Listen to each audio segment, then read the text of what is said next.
உலகத் தமிழர்கள் அனைவருக்கும் என்னுடைய பணிவான வணக்கத்தினை தெரிவித்துக் கொள்கின்றேன்.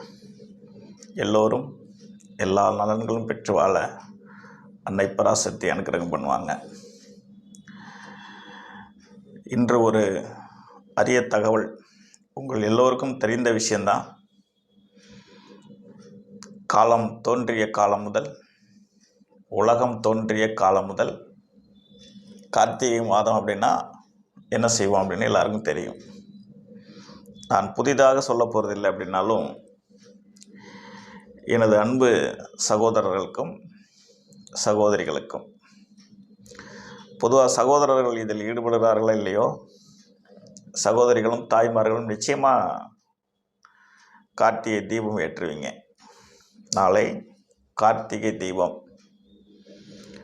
திருவண்ணாமலையில் பரணி தீபம், கார்த்திகை தீபம் இரண்டும் நாளையே ஏற்றப்படும். இது எல்லாருக்கும் தெரியும். இந்த கார்த்திகை தீபம் என்பது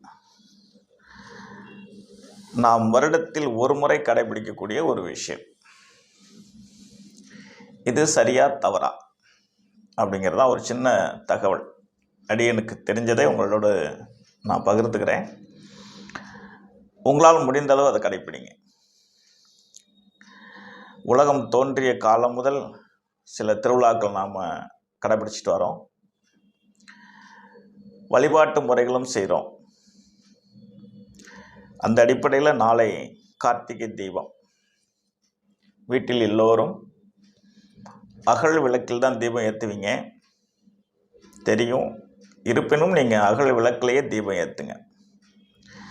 காமாட்சி தீபம், பஞ்சமுக தீபம்லாம் பூஜை அறையில் ஏற்றுங்க. வீடு முழுவதும் வாசல், கிச்சன், நடு ஹால், வீட்டில் நடு ஹால், திண்ணை, அனைத்து இடங்களிலுமே தீபம் ஏற்றலாம். மகாலட்சுமி வீட்டுக்கு வருவதாக ஐதீகம் சொல்லப்படுகிறது. இந்த கார்த்திகை தீபம் அப்படிங்கிறத கம்மியாக குறைவாக வச்சா 12 தீபம் அல்லது 24 தீபம், 48 தீபம், 108 தீபம் முடிந்தவர்கள், சூழ்நிலையும் சந்தர்ப்பங்களும் சரியாக உள்ளவர்கள் நான் சொன்ன எண்ணிக்கையில் 108 தீபம் கூட நம்ம வீட்டுக்குள்ளே ஏற்றி வைக்கலாம். தவறு கிடையாது.